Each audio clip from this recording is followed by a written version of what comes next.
My dearest brothers, my dearest friends, good evening. Our today's subject, we're going to speak about reincarnation according to the Bible and according to the science, in a spiritist view. So may Jesus of Nazareth, our lovely Master, may bless all of us and help us with His love, with His peace, and with His joy. Reincarnation, in the matter of fact, is not a new, it's very ancient teaching. We are going to see in the Egyptians the belief about reincarnation. We're going to see the Hindus, it's okay? Hindus. In the book of Vedas, book of Vedas, 4,000 or 5,000 years ago. In the Bhagavad Gita, of the Hinduism and Buddhism and Taoism and a lot of religions and philosophies that speak about reincarnation. In a documentary made by Discovery Channel, which is entitled Reincarnation, Past Lives, Reincarnation, Stories of Reincarnation. It speaks about the researches that a lot of scholars do about reincarnation, with the name of the Dr. Ian Stevenson in the University of Virginia. He has been studying for 40 years, 2,700 cases of reincarnation. The people that used to remember of other lives spontaneously, even little children, and some of them with the birthmarks. Birthmarks? Yeah, birthmarks, and another kind of things that would explain to help more to understand reincarnation. So we're going to speak about the researches. We're going to speak about the Bible, and why is Nazareno that in the Catholic or in the other Christian spirits, Christian churches, why don't they believe in reincarnation? Let's study this subject. But this documentary of the Discovery Channel tells us that 2/3 of the population of the world believes in reincarnation. But now we who live in Brazil or live in America, we have the impression that the most of the people do not believe. But in matter of fact, 2/3, 70% almost, according to Discovery Channel documentary, it says that they do believe. So, because there are a lot of people in the West and living in India, and 1 billion people living in India and so on. But Nazareno, why is the same thing reincarnation and resurrection? I said no, are not the same. But we are going to study this because Allan Kardec, in the book The Gospel According to the Spiritual, in the chapter 4, he teaches us about reincarnation, and he's going to explain a lot of things. He's going to say that the people in the time of the Jesus, that age, they almost just a few people knew how to read and to write. Just a little number of persons could read and write, and the teachings were spread mouth to ear, orally, and they do not write it down, and they just only put all the Hebraic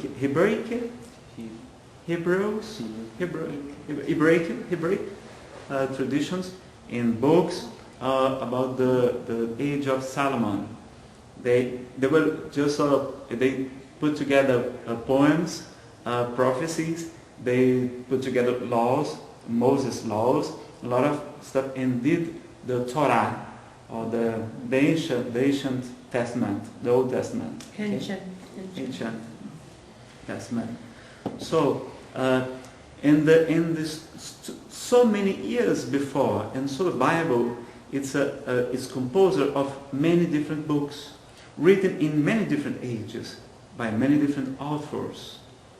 They were, and even the Catholic Bible is different from the Protestant Bible. The Catholic has 73 books, and the Protestant Bible has only 66. Some books they do not accept. And we had a lot of problems in those translations. There are some books nowadays, like What Jesus Said, What Jesus Didn't Say. And it's very famous book. People who study the Bible and the searches, the manuscripts of Nag Hammadi, found in Nag Hammadi, some lost text of the times of Jesus. Ashley, please keep smiling while you understand, okay?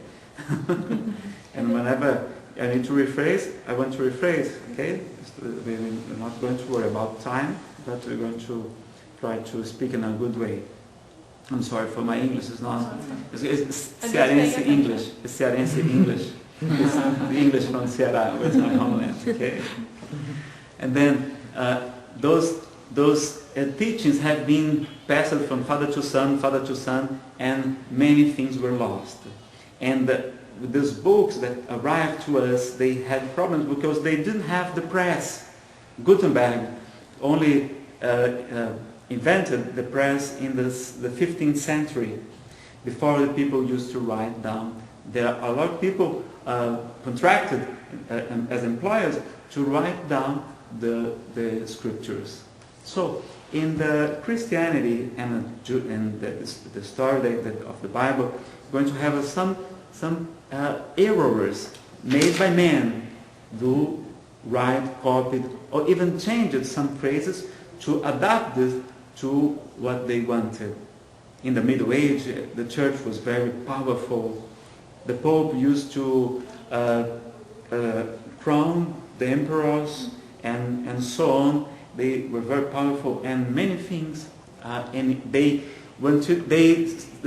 said, "Oh, let's take only the books that are all right. We're going to separate what is bad, what is not, and what is good." And one Pope asked San Geronimo to do this.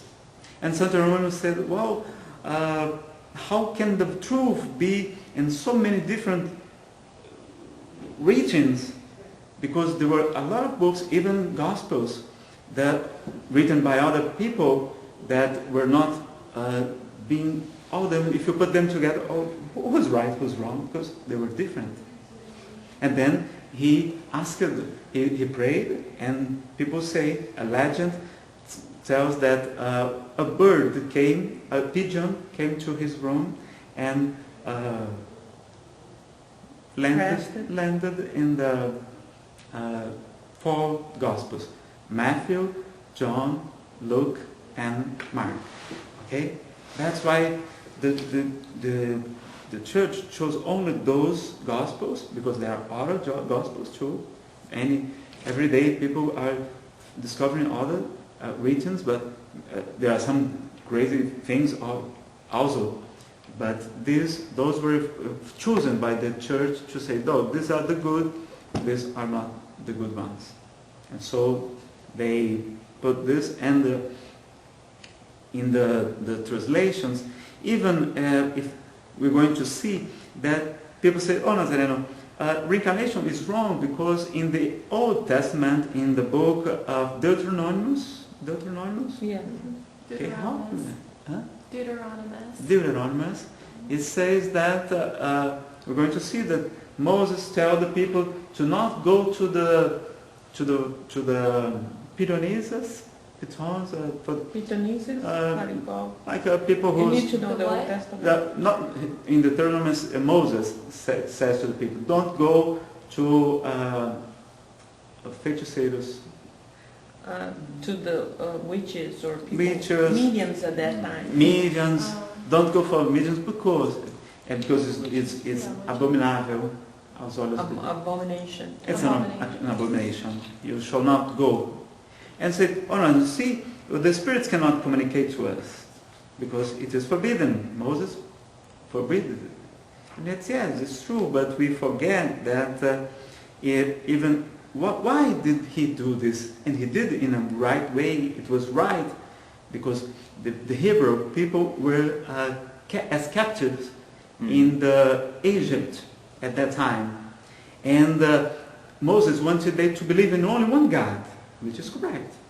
And they were going everywhere and being influenced by the other gods of Egypt.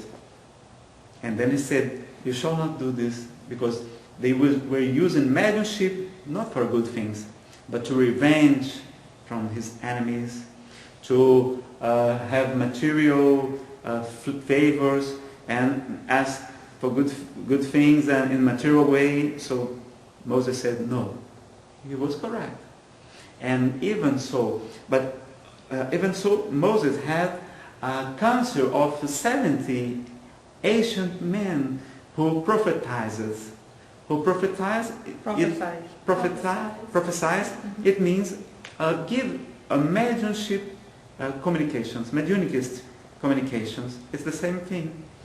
That helped him, that advised him.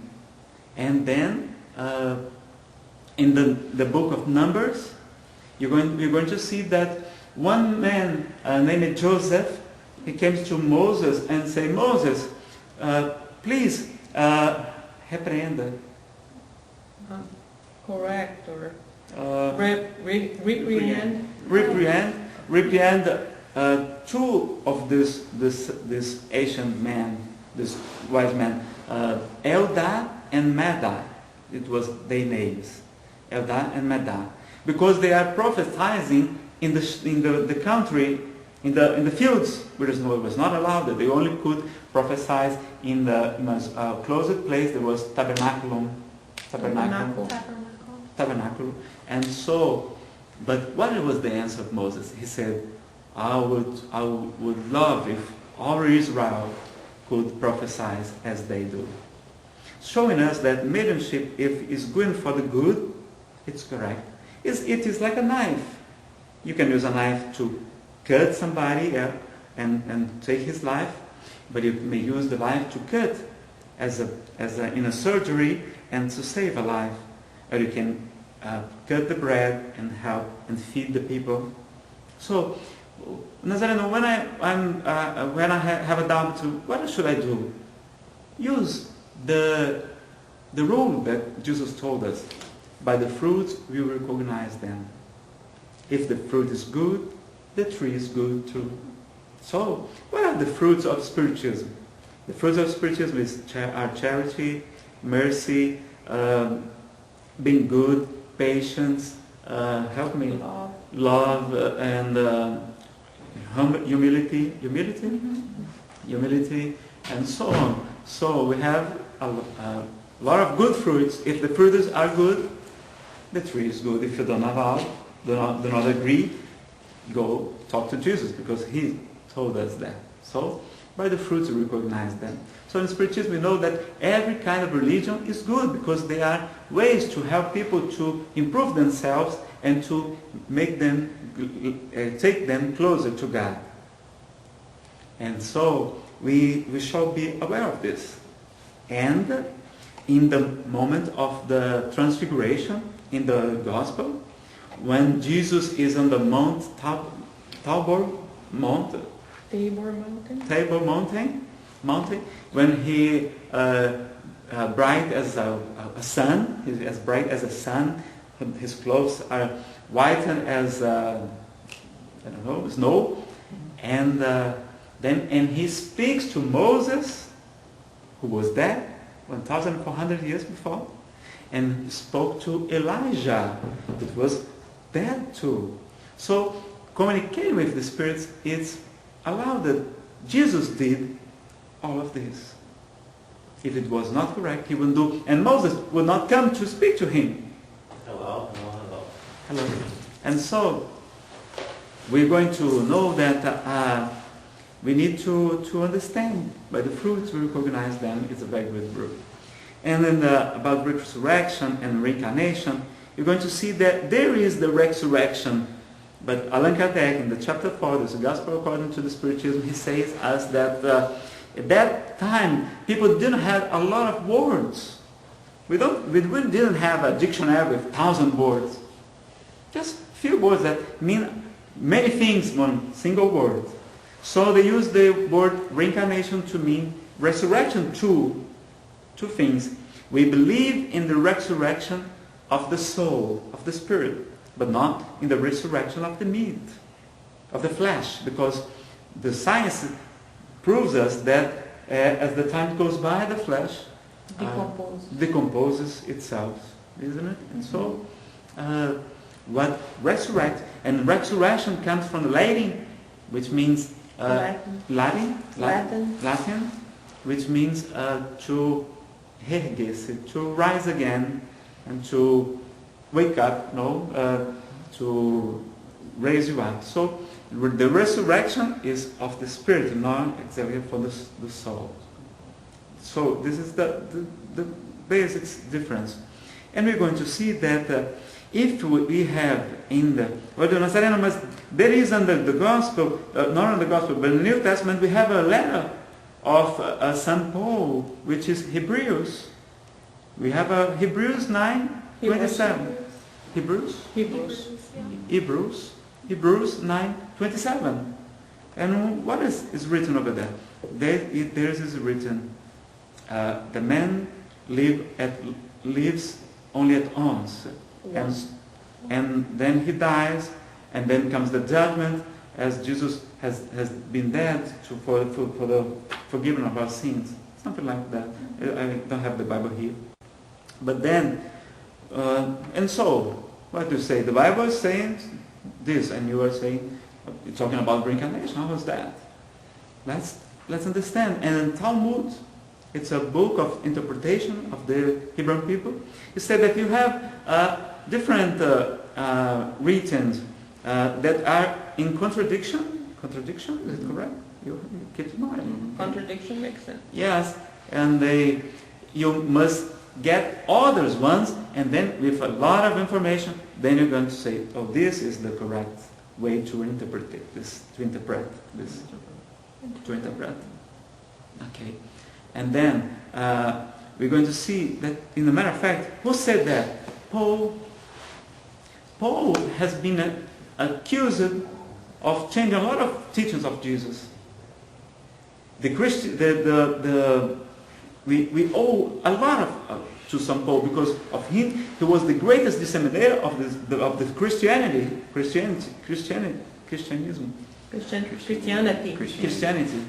and we owe him. But he said more than Jesus said.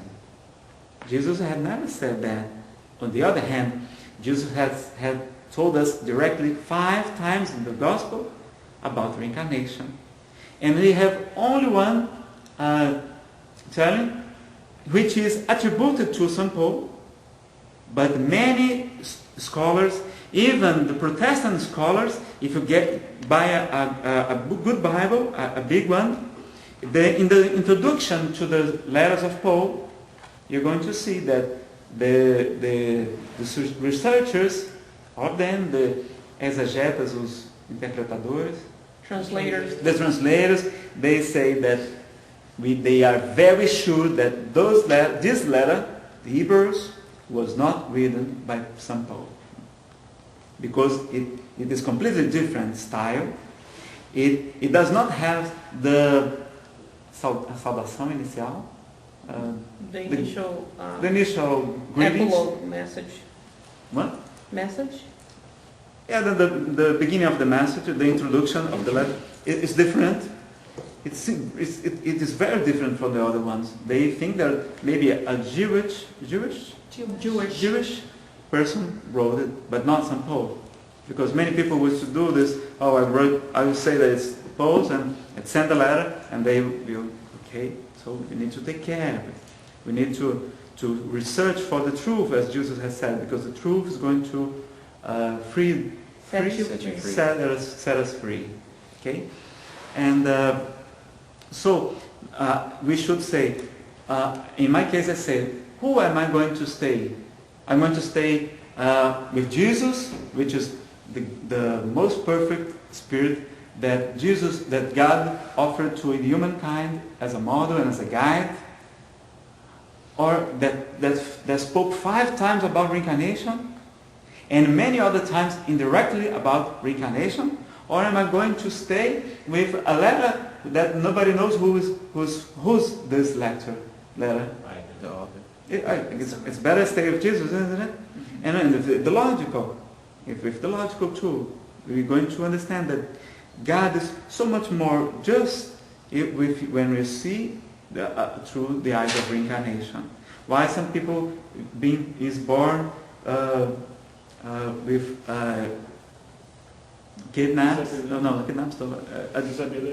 disabilities, or blind, of deaf, and youth, in a country that is going to die by hungriness, and the other are going to be born in America when we die of eating so much, isn't it? Because the food is real good, and American food, okay? And what kind of justice is this? So we're going to understand that this kind of world is a different world. Allan Kardec used to classify them as different levels of evolution, because the worlds evolve too. We have primitive worlds, we have the worlds of trial and expiations. That's our kind of classification. We have the worlds of regeneration. We have the happy worlds, and we have the celestial, the divine worlds. It's okay, Ashley? Is a didactical classification. But this is a different world. This is like a jail. This is like a gymnasium to work out our spirits, and we are being proven, and we have problems. Everybody is suffering in the world. Sometimes we have some kind of relief and some joy, but we have struggles. We have the loss of parents. We have loss of jobs. We have financial crisis. We have depression, panic attacks. We have a cancer. We have a lot of problems in earth, because this is a gymnasium of the soul, not of the body, but the soul. And we have so this is like a school, and like a gymnasium, and like a prison too. Jesus tells us, reconcile with your brother. Reconcile with your brother. You're letting me speak wrong. You help me. She's indulgent to you. Yeah, it's okay, but don't correct me, okay? You too. Okay. And reconcile with your adversary while you're on the way with him. So he is not going to take you to the judge, and the judge is going to take you to the missionary minister of the justice, and they will go to set on a prison. Because I tell you the truth, that you will not leave until you pay the last penny. You see? Jesus compares so that our problems, our attachments, they keep us on earth as a prison too. So we understand why the life in the earth is so hard.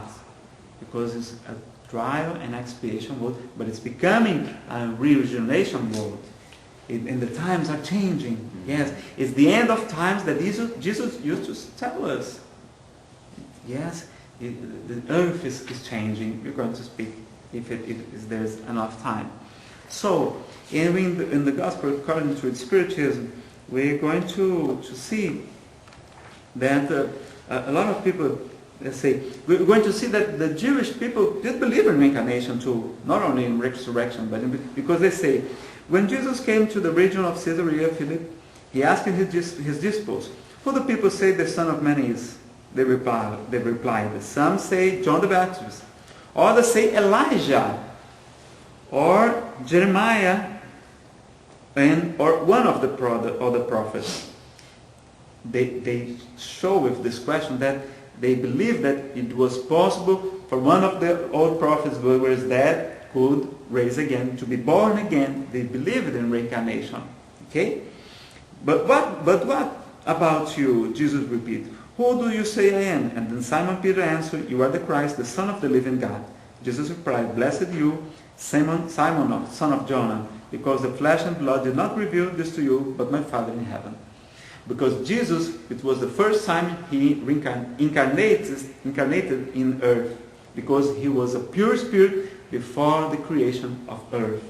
It's a very ancient spirit. Because according to the Spiritism, God creates spirits every single day.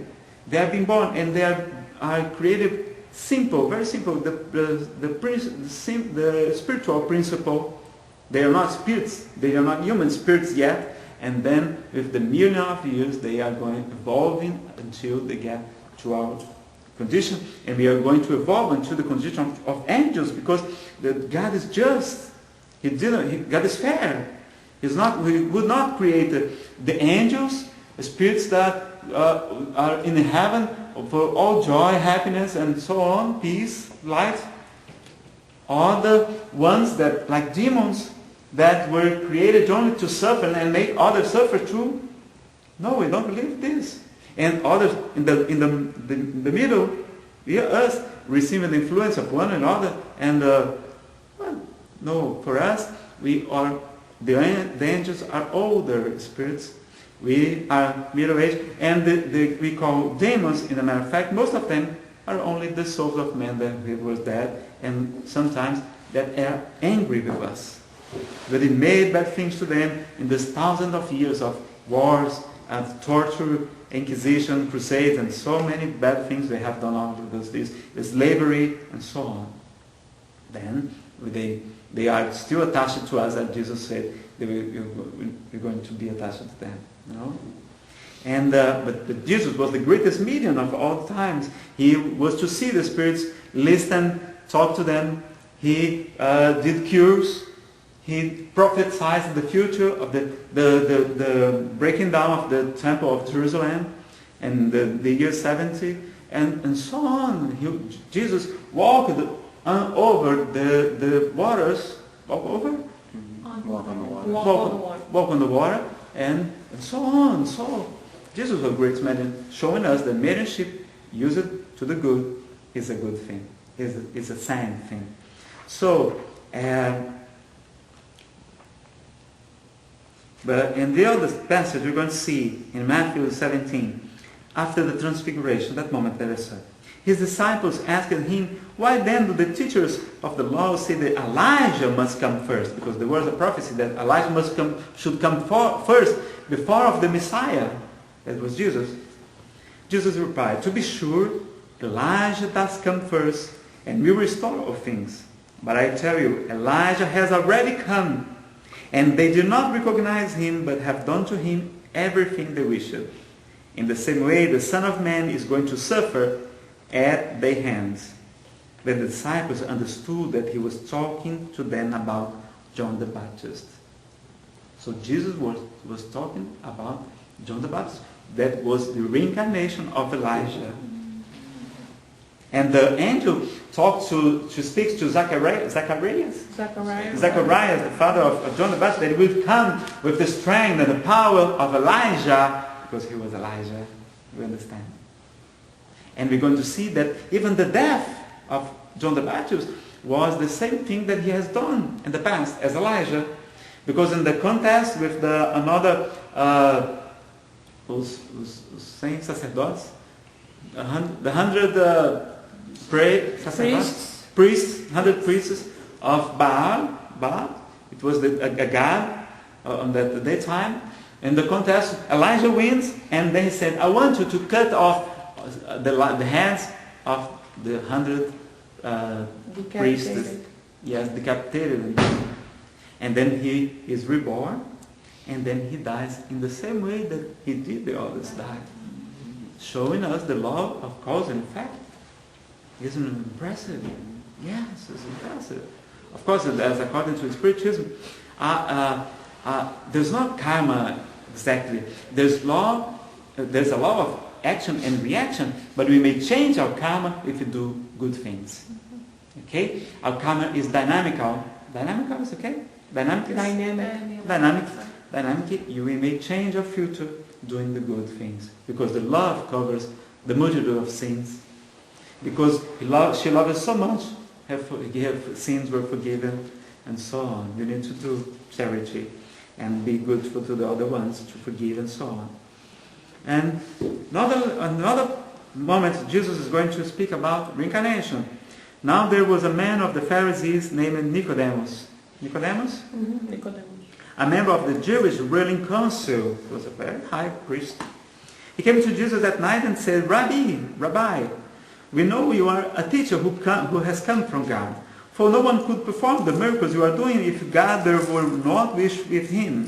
Jesus answered, truly I say you that no one can see the kingdom of heaven, kingdom of God, unless he is reborn. Exactly these words. Nicodemus asked, how can a man be born when he is old? Can he enter a second time into his mother's womb to be born? Jesus answered, I will tell you the truth, no one can enter the kingdom of God unless he is born of water and of spirit.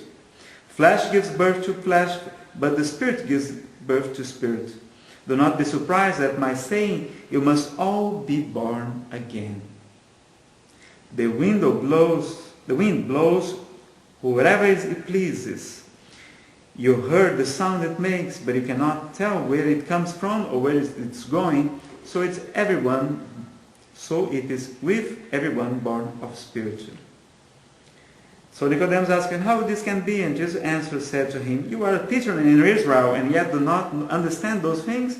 I tell the truth, we speak of what we know and we testify to what we have seen, but still you do not accept our testimony. I have told you of earthly things and you do not believe me. How then will you believe if I speak of heavenly things? So Nicodemus was resistant to the reincarnation. But we're going to study that in Kabbalah of the Jewish, yes, the priests, the men were doing because there are 4 levels of interpretation of the scriptures.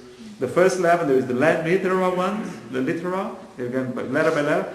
The second one, that's what is behind of this. The third one is the spiritual understanding, and the fourth one is going to the iniciados, for those who are to the experts, and so on.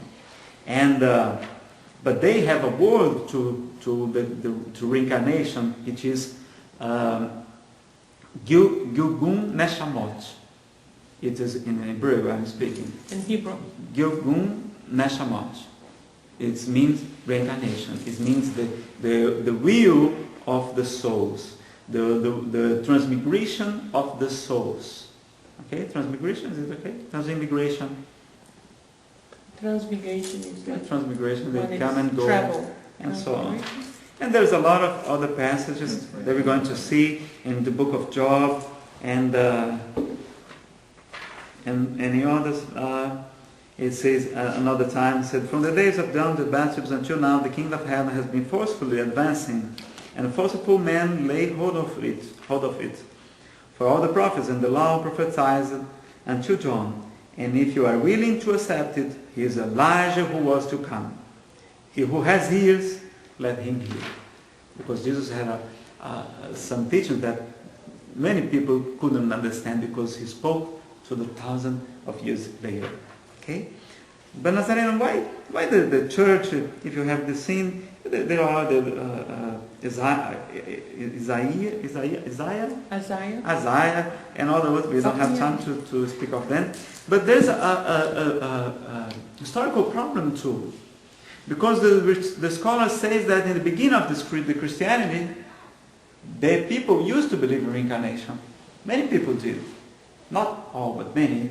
Even the Catholic used. Even the Catholic too. But there was something that happened in the year of 558 after Jesus. What happened, Nazareno, in 558 after Jesus? There was a council. A council. In that time, the Roman Empire was divided In the west part, capital Rome. East, and the west capital was Constantinople. How do I say it in English? Constantinople. Constantinople or Byzance, the same cities. It was divided, and then there was an emperor named Justiniano. He got married. He fell in love with a very beautiful woman. Some scholars say that. It is one of the explanations why the church after that did not accept reincarnation anymore. The Catholic Church. And why is that? Because he got married with a woman, and that woman was a prostitute. Prostitute? Yes. Prostitute. Yes, very good. The name was como era o nome dela? Theodora. Theodora was her name. Theodora. And Theodora. And he got married with her, and as she became an imperatrice, the emperor's wife, then she told the soldiers to kill every prostitute of the city. 550 women died, and the people got revolted, and said, "Oh, this is wrong. This woman is a prostitute. Why she did this? You were going to reincarnate and going to pay for your sins." And she said, "No, I don't want to reincarnate." And then she ordered, because the women control the man. The man isn't correct. Yes, they are the bosses. We think we control. Yeah. We think we control. Yeah, they let us think we control. Yeah. That's true. And the Valdo Pereira Franco says, the Brazilian speaker, says that small women, that's very dangerous, because the small women that control the man. Yes. Small men like me, they atrapalham a mulher.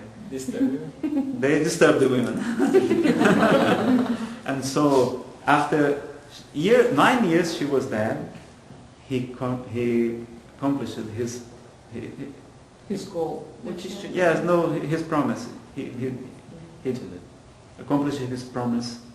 He promised her he was going to say that reincarnation was not correct. So the council. Yeah, so he asked the Pope, "Come here to Constantinople to do an accounting here." And the Pope, "No, never, we did before. Every time he's here in Rome." So no, if you do not come, I will, yes, and cut you by the sword. He threatened the Pope, threatened the Pope, and then he came, but only a few bishops came. That was not really a concilio. It was not a universal council. A legal council. But a legal one, but it's just a small one. And that day, if a few bishops deciding for 3 votes for two, they say that the theory of Plato that believes that the soul is created before the birth, it was wrong. They said no, the soul is created at the moment of the birth of the child, of the not the birth, but the conception, But Plato and Socrates, they were they believed in reincarnation. And after that said, Plato is wrong, so we could not believe reincarnation anymore, because reincarnation, there's a basis that the soul already lives before the conception, the fertilization of the ovule, the egg, and it's from the sperm. So we after this, and we had a lot of, in those years of 552 until 560, a lot of other councils, the big ones happened, and they put this decision. There were just a few people deciding, and they put this together, and this became the 50th Universal Council that made this change. There's a book in Brazil, I guess it's not translated to English, it's the Reincarnation According to the Bible, to the Science. The author is José Reis Chaves, and he speaks a lot about this. And there are other theories to explain why the church does not believe reincarnation anymore. So it was a problem, a social problem, that it has a social, because we had great doctors of laws, many wonderful men like Origenes, and many others that used to speak and to teach reincarnation. But after that moment, and millions of people have been persecuted after that. Many people died. A lot of I don't know how to say the name, so it's better not. A lot of people were persecuted by the church in the Middle Ages because they believed in reincarnation and other theories to defend them. But the church, the official church, accepted. Okay. So, my friends, we have another way to explain too why the little genius, why the little children that are genius, why do they are able to speak a lot of different languages, as Mozart that wrote a song when he was 4 years old. How is possible? How is that possible? Mozart. I'm sorry, Mozart. But I want you to help me. Yes, okay. And so on. And Michelangelo, with 11 years old, his master of painting said, "I don't have nothing to teach this kid anymore. He's a master of painting already." With 11 years. Pascal, Champollion, and many other genius of the humankind, very, very young, could do miraculous things. Well, maybe they were just remembering what they have learned in the past, isn't it? Someday. And now we have the past life therapy too. Two scientists, Edith Fiore and Dr. Brian Weiss. Morris Natterton. In the decade of 70, they were researching in separate, and they were not reincarnation. They didn't believe in reincarnation. They were doing regression to the inner womb, and then suddenly the patient started to speak about another lives, and so many details they wrote down, made researchers, and said, "Oh, this is the only explanation." And Dr. Edith Fiore wrote a book, Reincarnation, the Lost Link of Christianity. And many others. Dr. Brian Weiss nowadays, the Albert de Rochas, too, and a lot of scholars studying reincarnation as a biological law, not only a point of religion, but a matter of law. And we know that there's many other things to tell, but our time is very short. We're going to reach the end of our speaking, and I would like to put a video that you're going to find in the Discovery channel. You may buy that; it's very good. You're going to see. I'm going to just say that you may watch in your home because it's wonderful, and it's very good to explain in a scientific way to how are the researchers about, because many people that were born, many little children, remembering of other lives, and they have birthmarks. As a young lady that she had like a bullet coming from this side, getting out in the other side of the body, and she never had been shot in this life, but she used to remember in another life when she has just cried so much because of this nowadays, and remembering she had been killed by a shotgun in the past. So I'm going to finish our conference, our little conference, and I hope Jesus may be continuing blessing all of us and helping us to understand life as an evolving process that is going always evolving, and there's only one fatality, there's only one destiny, in spirituals is happiness, because everyone is going to evolve into a condition of pure spirit, because Jesus has told us that no one of the ships that were entrusted him would be lost. Okay, so thank you so much and bye bye. Thank you. Thank you. My dear brothers, my dear friends, good morning. Today we're going to speak about reincarnation according to the Bible and to science. And so we may ask Jesus, our lovely Master, that He give us His peace, protection and love.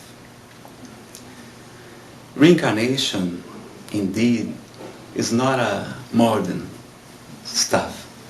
It is very ancient indeed. We have heard about reincarnation in the old Egypt, maybe 5,000 years ago. Pythagoras in Greece, and Socrates and Plato, they believed in reincarnation also. Many people around the world. According to the Discovery Channel's documentary, Past Lives, Stories of Reincarnation, 2/3 of the worldwide population believes in reincarnation, matter of fact.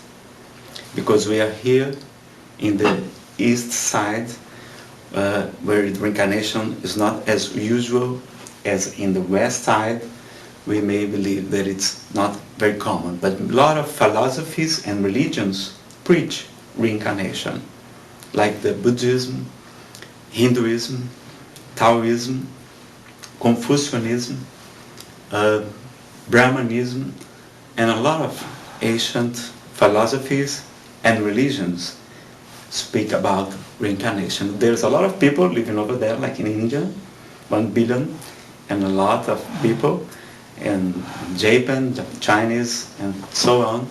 And that's why many people, the most of them in Earth, believes in reincarnation.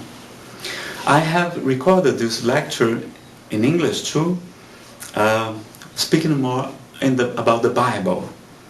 Today we're going to speak about the Spirit's books, because it has some questions about reincarnation. It's the first book of Allan Kardec, by Allan Kardec. It's a spiritualist philosophy, and it has ethical consequences. It's a kind of science too, in a wide angle, a sign of observation. It helps us to understand who we are, where do we come from, why do we suffer, and where we are going to. What is God, and so on. It speaks about the spiritual world in many details, so it helps us to live better, and to help us to become better people. Nazareno is spiritism something that is God's? Of course it is something that is God's, because Jesus has told us one golden rule. He says, when you want to know if something is good or if something is bad, he said, by the fruits you recognize them. So, which are the fruits of spirituals? Charity, patience, being good people, humility, and hope, faith, live according to the Jesus teachings. So those fruits are good. If the fruit is good, the tree is good also. If you don't agree with this, discuss with Jesus, because he told us about that. And then reincarnation is a natural process. And you're going to see that it was a belief even at the primitive Christianity, and but something happened about the 552 to 558 after Jesus that changed it, and that's why nowadays the Catholic Church does not accept reincarnation anymore. Okay, but it used to be a common belief. But we're going to speak in a way, in a general way, that reincarnation is a law of justice too. Because when I was younger, I was atheist. I've been atheist for 12 years. Because my dad is atheist too, and another good example. At this point, this is a wonderful man, but he taught me a lot of things, and I was a good student, and the science did not prove the existence of God. Then I asked myself, why doesn't God do something? There are a lot of war. There are people dying by hungerness in Ethiopia at that time. Why do people are born with disabilities, blindness, deafness, and muteness, and mental illness, and a lot of problems? Why did I have been born completely perfect? Of course, not that perfect, is it? Yes, I come from Ceará. The head does not help too much. But then I said, oh, God does not exist because He does nothing. Like Epicurus, the ancient Greek philosophy, he used to say that God exists, and He does nothing. He's cruel, or He has no power. So He's not God. And if God does not exist, that's why many things happen. So that's why he preached the hedonism. Please help me, Dennis. Hinduism. Hinduism, yes. You keep smiling while you understand and while I'm good at pronunciation, okay? I want to thank Dennis, my brother-in-law, helped me to be here with you in America. And then a lot of things that I couldn't understand. But after 12 years, when I got the 25 years old, then I found out the spiritualism philosophy, and I realized that this had a lot of sense, logical, and it explains by the reincarnation a lot of things that I couldn't understand anymore at that time. Spiritualism tells us there are different kind of worlds, and the earth is the world of trial and expiation. It's a different one.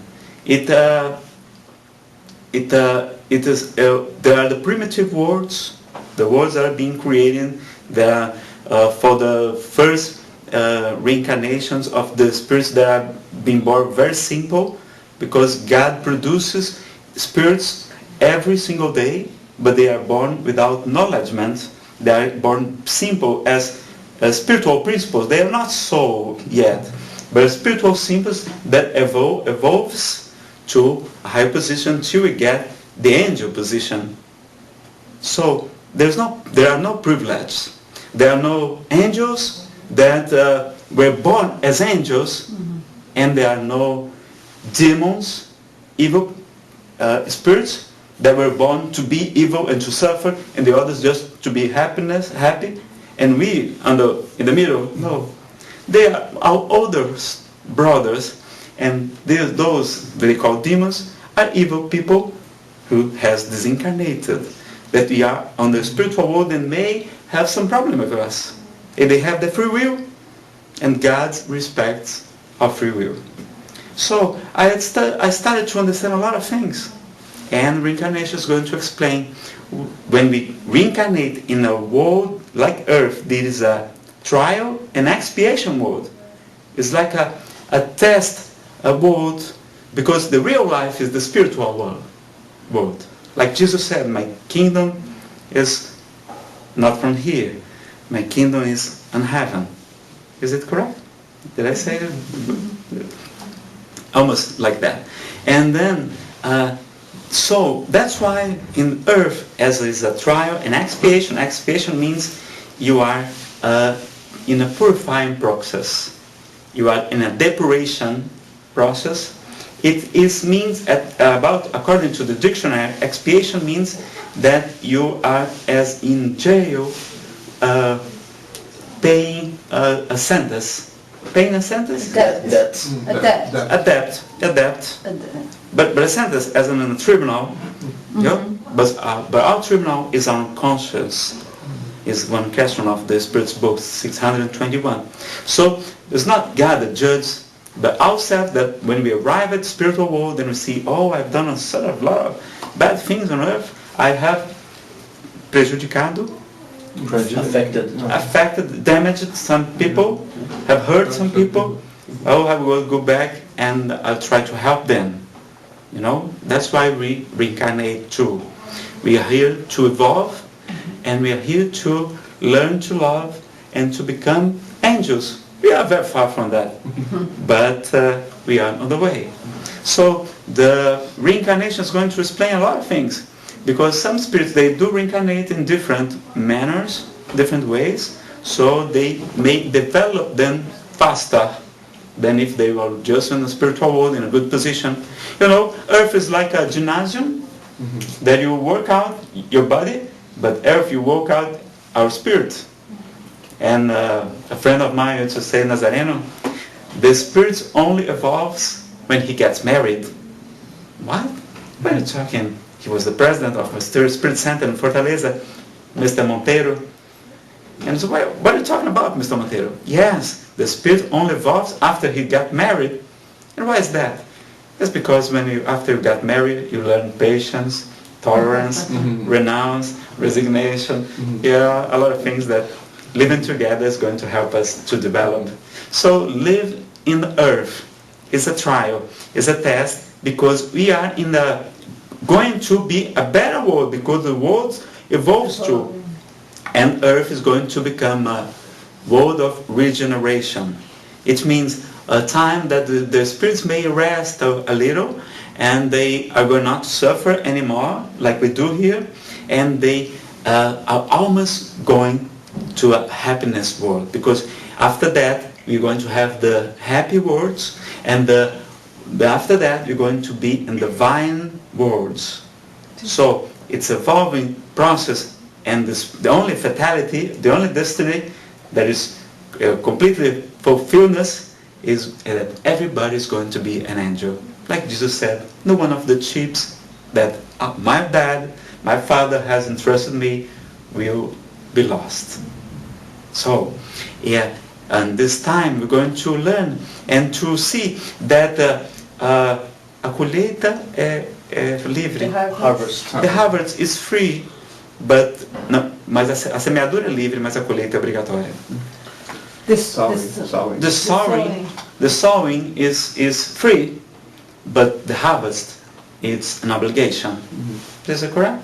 I don't know the most correct way. You have I heard something, what you sow is what you reap. Yes, what you sow is what you reap. Yeah. So many people, they are reborn with some problems because we did something at the past. If you cannot find the cause on this existence, Allan Kardec says in the Gospel according to the Spiritualism, you may look back and you will find the cause. But we forget everything, almost everything. Some little children remember past lives. That's why today's many psychotherapists, many psychologists, they are doing past life therapies. Well, because in the 70th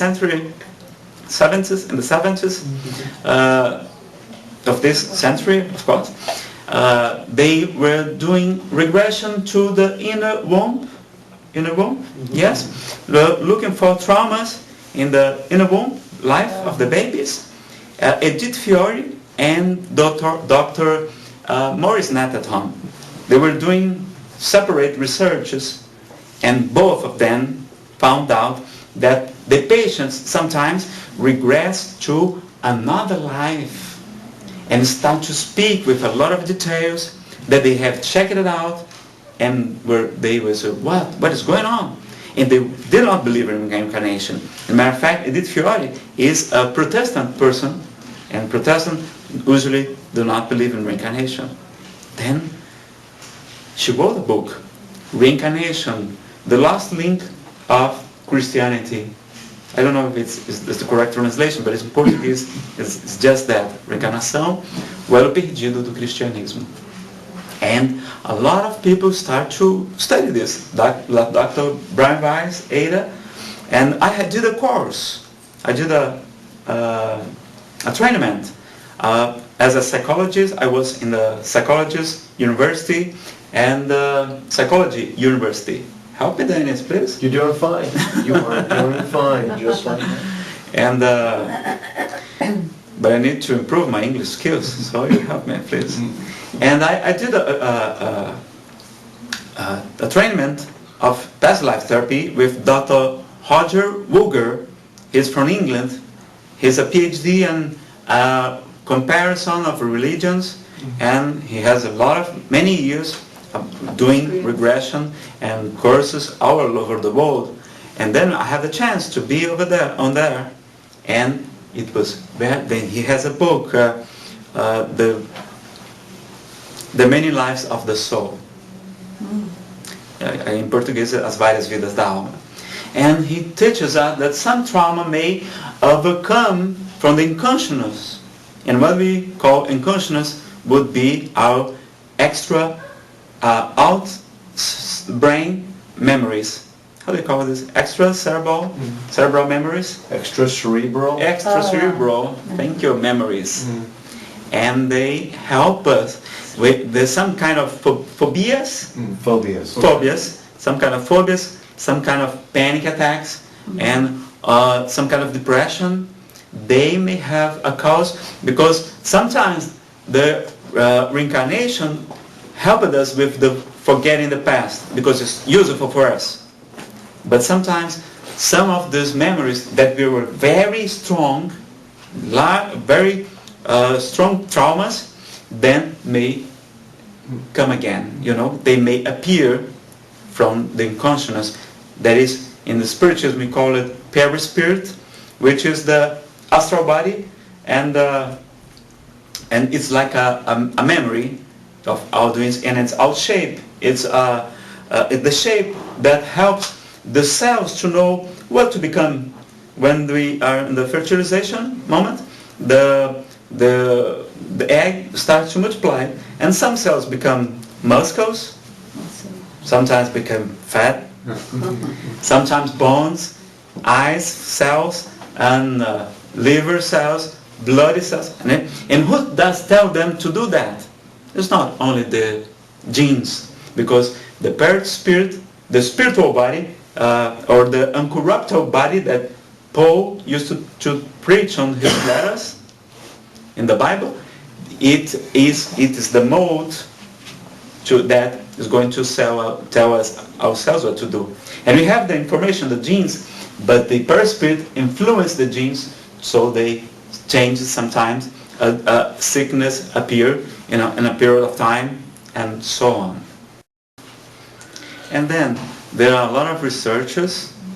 The Dr. Ian Stevenson in the University of Virginia, he passed away a few years ago, but the studies still are going on by Gene Tucker, and they have the documentary in Discovery Channel, Past Lives, Reincarnation, Stories of Past Lives, Stories, and they have almost 3,000 cases of children that remember the past lives, and they have birthmarks.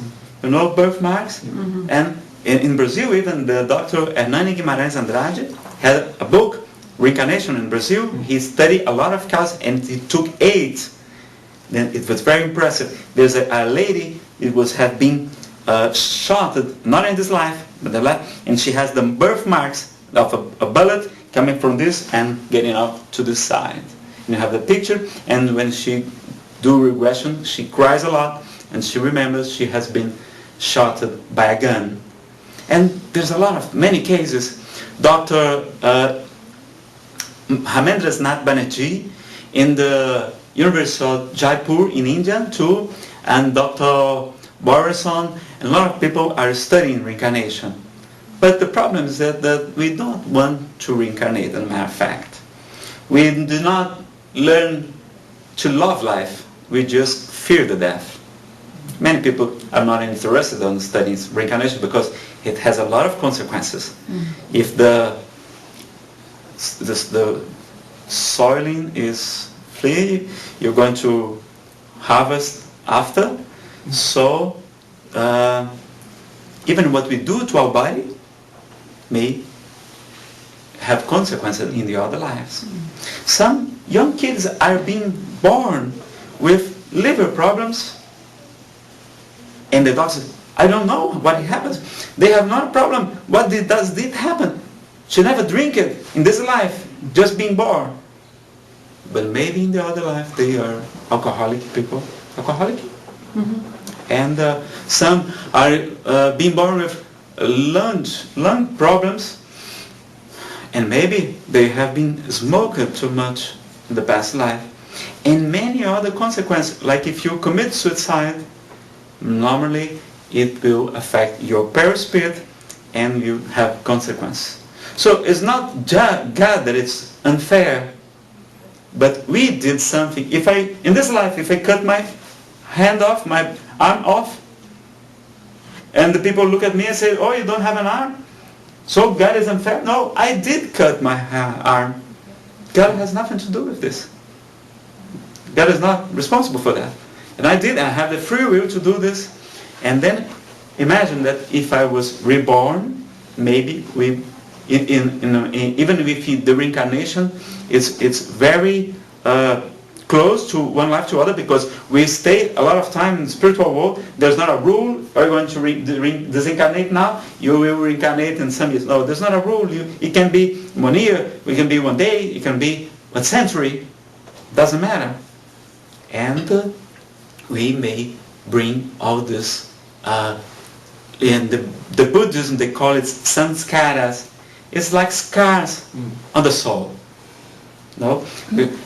These traumas and violent deaths and suicide may come again. That's why many people have phobias, panic attacks. Because sometimes it is. I have a lecture about this. We're not going to be speaking about this all the time, okay? But Nazareno, the Bible says that it's in Hebrews 9:27 that the man lives at once and he dies, then comes the judgment. So, how do you come to me to speak about reincarnation? Yes, in matter of fact, it's written as that. And who wrote this letter? Oh, Hebrews is a letter of Paul. No. If you get a good Bible, a big Bible, that have comments and the introduction to letters of Paul, almost then, the Catholic, the Protestant ones, many other ones, they're going to say that letter was not written by Paul, because it has a different style. It does not have the introduction that is present in every letter of Paul. It's not there. And they may think that some Jewish has wrote and signed as Paul, because people used to do that, so they would be, but it's a wonderful letter, but it has this problem.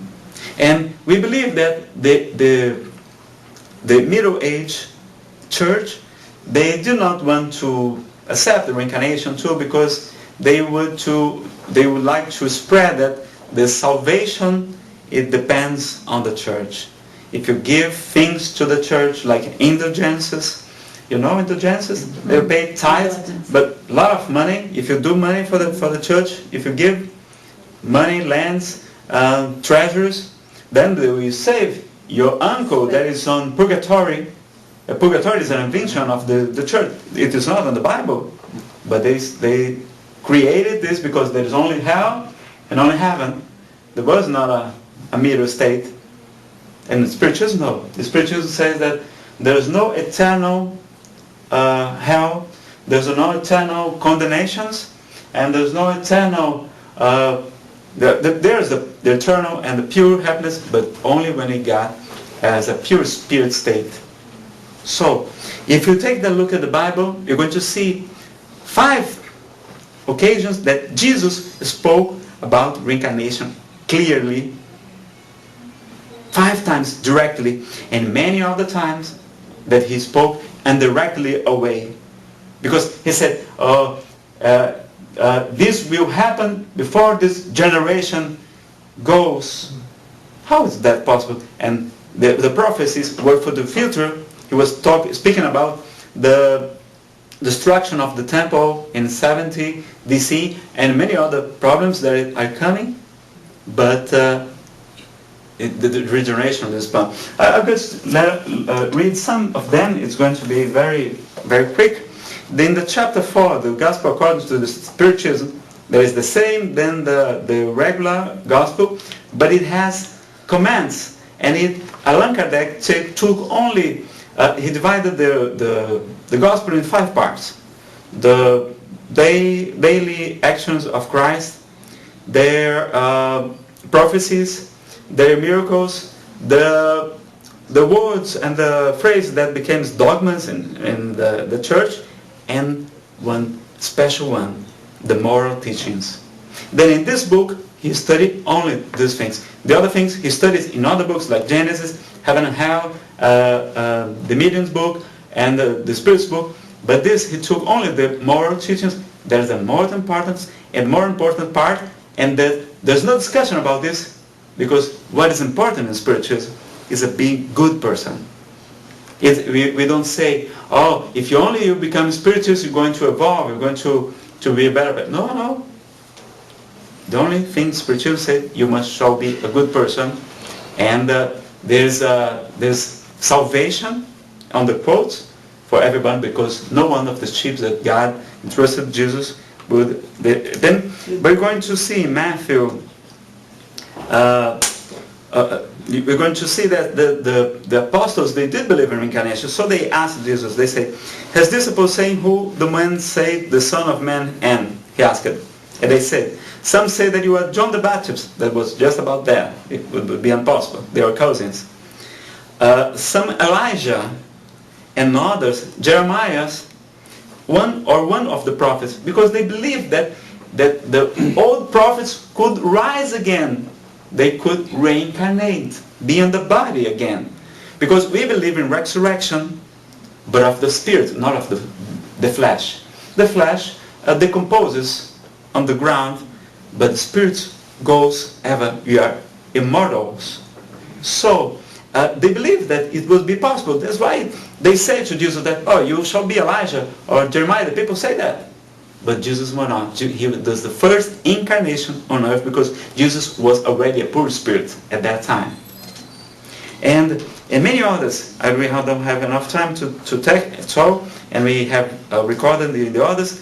But he says, if the man is not born again, when he's talking to Nicodemus, and there's a lot of this translation, it's not easy to find out the things, but it's okay. There's another one of the Spiritist Council, International Council, and he said, after the Transfiguration, and his disciples asked him, saying, why they say the scribes that Elijah must first come? And Jesus answered and said unto them, Elijah truly shall first come and restore things. But I say unto you that Elijah is come already, and they knew him not, but have done unto him whatsoever they listed. Likewise shall also the Son of Man suffer of them.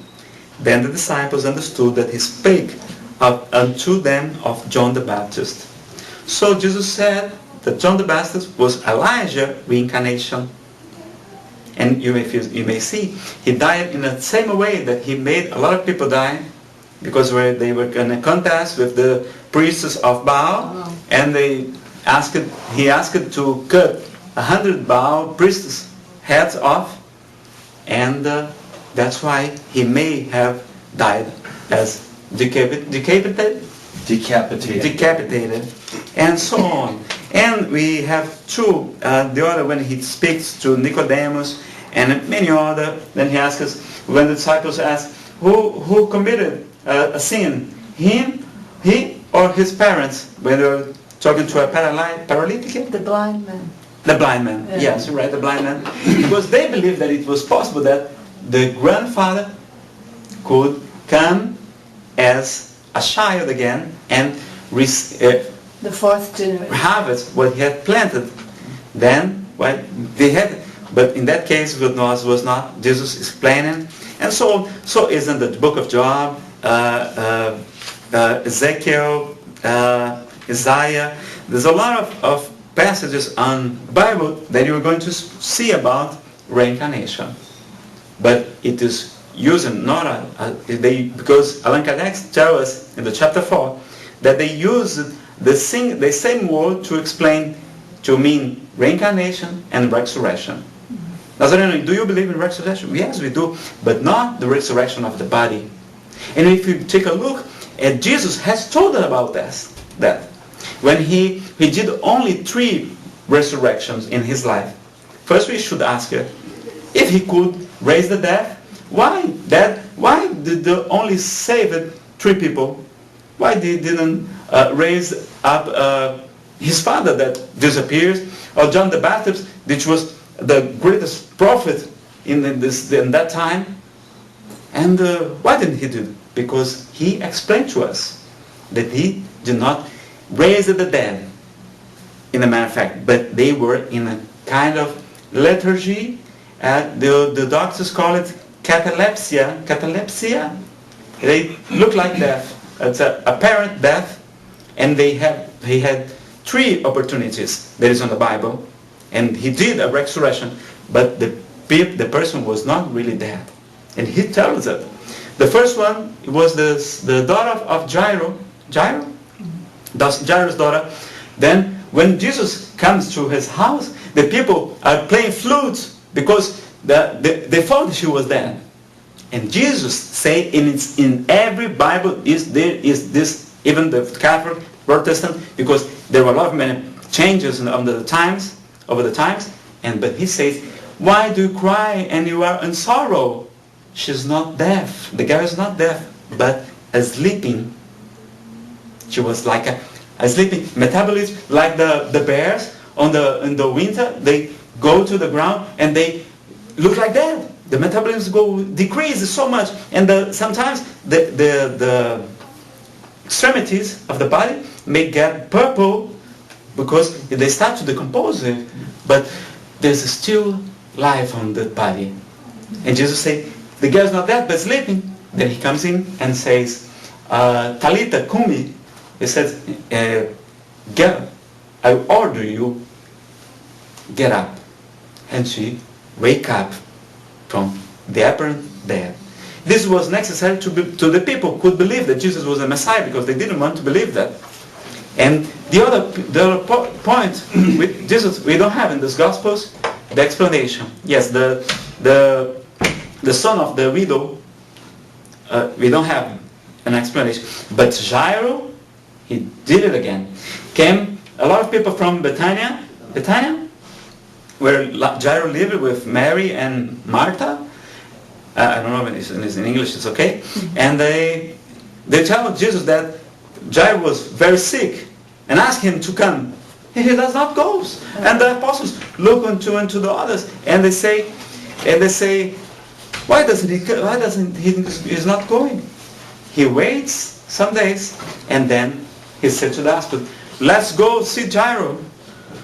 And say, why? I said, because Jairus is sleeping, and this kind of sickness is not for death. He said that. It is written in every single Bible. And then they go, and when they arrive, there were 3 days already that Jairus was buried. And then Jesus comes, and all his power, he says, take the stone out, and Jairus raise up, untie him, and Jairus wake up for the multitude to believe Jesus. And he asks, Lord, do this because for the people may believe me. He cried because he loved Jairus so much. And then Jairus comes and it has a bad smell. And the scholars say that for 3 reasons maybe. Maybe because of the decomposition of the body that happens because there's no circulation of blood. to the extremities. Maybe he had some kind of skin disease that may be smelling not that good. And why? Because he was tied in a tomb that was used for many other dead bodies that were not smelling good too. But see, in the three passages, Jesus, two at least, the translation that we got, because we lost a lot of Gospels, he tells us they were sleeping. It was a catalepsy, it's lethargy state, that is hair that happened. So we believe in resurrection. We believe Jesus reappeared, but he appeared as a spirit, not as the body. If you see Mary Magdalene, she wants to hold Jesus and said, "No, don't hold me, because I did not raise up to my Father." He was in a spirit. He appeared to her as a spirit. She could not touch him. But then, after, when he goes to Galilee and we met the 10 apostles, then he appears in a phenomenon that they call materialization, when the spirits, we've had a lot of meetings, special meetings that do physical effects and even cures. That's why some psychics may cure. Otherwise, there are many psychics that are not spiritists, and there's a big difference. The spiritists do not charge for anything, and because it's a science thing, mediumship. And then he appears, and Thomas asks him to touch him, and he allows his materializing. But he was different.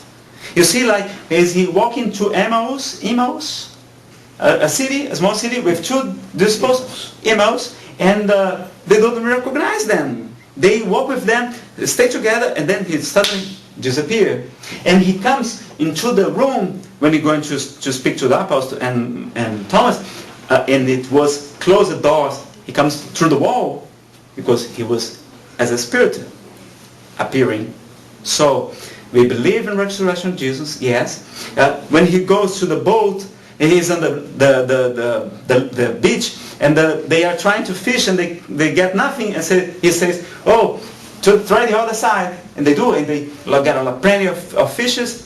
Then they recognize, because he was a little different, because his spirit was marvelous, and made them materialize it. It was a little different, but this happened. We believe this, and the spiritual is going to help the other religions to become more strong, because the biggest enemy of the spirituals are not the other religions, but the materialism. The spiritualism is supposed to help the other religions. And the spiritualism so has a point, that is to help the others to understand better life, and we become better people. So may God bless all of us, and may Jesus, our lovely Master, help us to keep it going straight in the pathway to light, to revolution, to happiness, and He blesses all of us. Thank you.